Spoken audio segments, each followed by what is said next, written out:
Greetings, friends, and well met. The delay is over. Today it is time for another episode of Tales from the Blue Wizard. This YouTube novel is for entertainment purposes, so do not make life decisions based on what you hear in this story. Fiction is a wonderful vessel of truth, but take only what resonates and leave the rest for someone else or another time. We paused the story at a cave leading to the Eastern Division headquarters for Damage Incorporated, and we shall indeed return there to pick up the narrative. But for today's episode, I have been instructed to read precisely as written and without breaks or edits, and with all bird noises included, a message, a letter, delivered to our friend for Chapter 8, Earth Angels.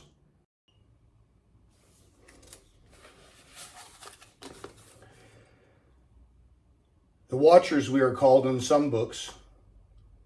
They say there were 200 of us. Our children they named in a film, the fallen ones. But in the scriptures that they hide, it was written that we, the 200, are the ones that fell. I am called Azza, but that name will not call me. In some of the writings you might find, it is written that I was the leader of angelic beings, assigned to watch over the earth, who looked at the human women and desired them. The truth of it is that as a gatekeeper, I am the one who held the key to taking physical form so that we could be carnal.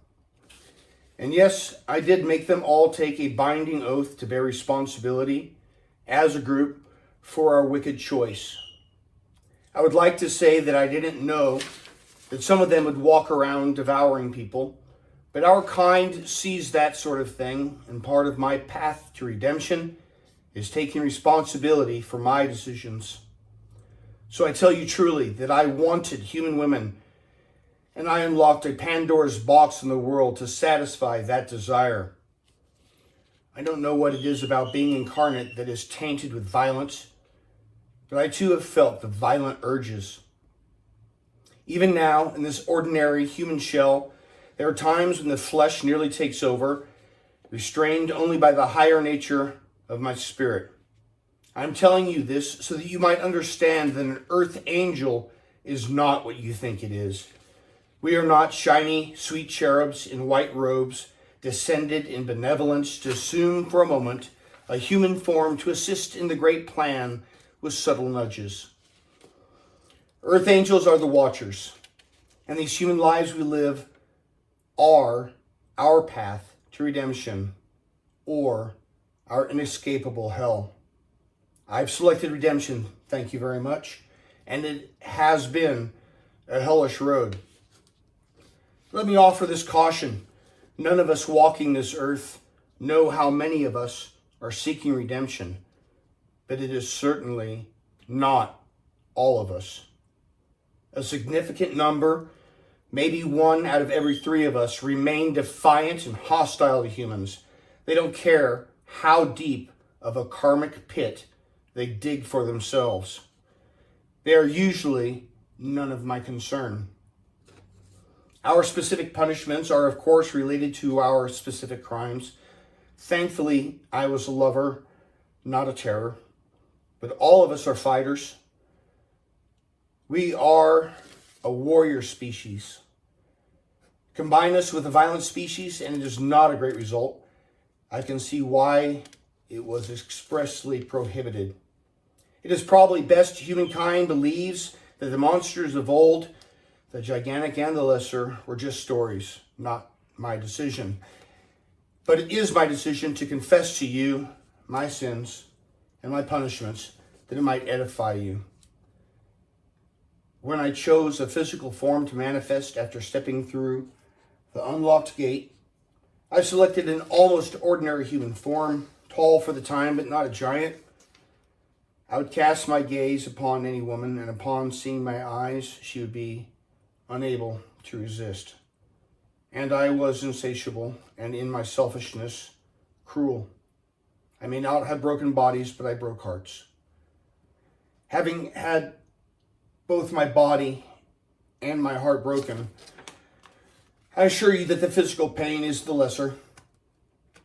The 4 punishing angels came and overcame me, broke my body, made me watch as they killed my 2 sons, and they removed my spirit from the broken flesh.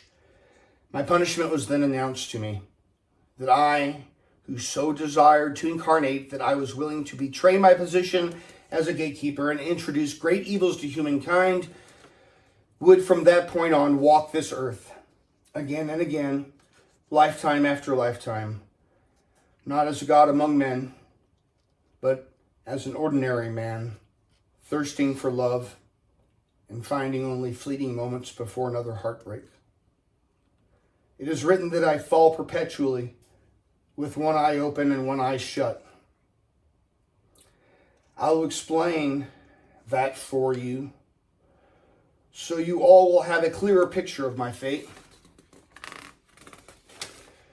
Part of my punishment is to see unpleasant things that will happen from a human's choice and be unable to do anything to stop those things from happening or to persuade the human to make a better choice. This will always be human I have deep emotional attachment to, and it is quite painful, I assure you. There are times it feels like hellfire. But the one eye shut part, I can't see the results of my own choices ahead of time. And while I get better and better at making wise and kind choices, I still manage to end up making choices that result in misery. I have been informed, however, that on this cycle my debt has been paid. There is more to infer from the statement, but it is not for me to state it explicitly. Consequently, the recent attacks that have been made upon me have been unsanctioned and will result in additional karmic debt for those responsible. I've been advised justice is being dispensed from above for laws broken and punishments from below for freelancing and lack of decorum of couth. Balance will be restored.